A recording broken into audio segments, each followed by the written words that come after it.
रसिक हो नमस्कार. साधना जोशी बोलू मराठी या यूट्यूब चॅनलवर आपणा सर्वांचं पुन्हा एकदा मनपूर्वक स्वागत. नरेंद्र ते स्वामी विवेकानंद या समृद्ध जीवन प्रवासाची गोष्टीरूप मालिका आपण ऐकणार आहोत. किशोर वयातच मुलांना मूल्यात्मक मार्गदर्शन मिळावं, ज्यापासून प्रेरणा घेऊन भविष्यात याच किशोरांनी चैतन्ययुक्त परोपकारी नवयुवक म्हणून भारताचं प्रतिनिधित्व करावं, उत्तम नागरिक म्हणून उज्ज्वल जीवनाचा आदर्श समाजापुढे ठेवावा. या हेतूने प्रेरित ही स्वामी विवेकानंद यांच्या जीवनातील प्रमुख घटनांची कथा मालिका. नरेंद्रच्या लहानपणीची एकाग्रतेची गोष्ट आपण पाहिली, तशीच अजून एक गोष्ट त्याच्या मोठेपणाच्या काळातली, ज्यावेळी तो स्वामी विवेकानंद बनून अमेरिकेला गेला होता त्यावेळची.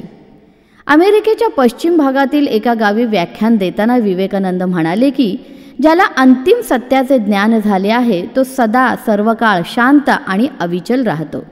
बाहेरच्या जगातील कोणतीही गोष्ट त्याला विचलित करू शकत नाही. त्या व्याख्यानाला आलेल्या काही गुराखी पोरांनी त्यांचे हे म्हणणे ऐकले होते, म्हणून स्वामीजी जेव्हा त्यांच्या गावी व्याख्यानाला आले तेव्हा याबाबत त्यांची परीक्षा घेण्याची त्या मुलांनी ठरवलं. व्याख्यानासाठी स्वामीजींना एका पालथ्या टाकलेल्या टबावर त्यांनी उभं केलं. व्याख्यान सुरू झालं आणि थोड्याच वेळात स्वामीजी त्या विषयाशी पूर्णपणे एकरूप होऊन गेले. त्यावेळी त्या गुराखी पोरांनी मागून बंदुकीच्या गोळ्या झाडण्यास सुरुवात केली. स्वामीजींच्या कानांजवळून त्या गोळ्या सू सू आवाज करीत जात होत्या, पण स्वामीजींना त्याचे भानही नव्हते. ते पूर्णपणे एकाग्र होऊन भाषण करत होते. जेव्हा व्याख्यान संपले तेव्हा स्वामीजी खाली बसले. ती मुलं खजील होऊन पुढे आली आणि म्हणाली, स्वामीजी, आम्हाला माफ करा.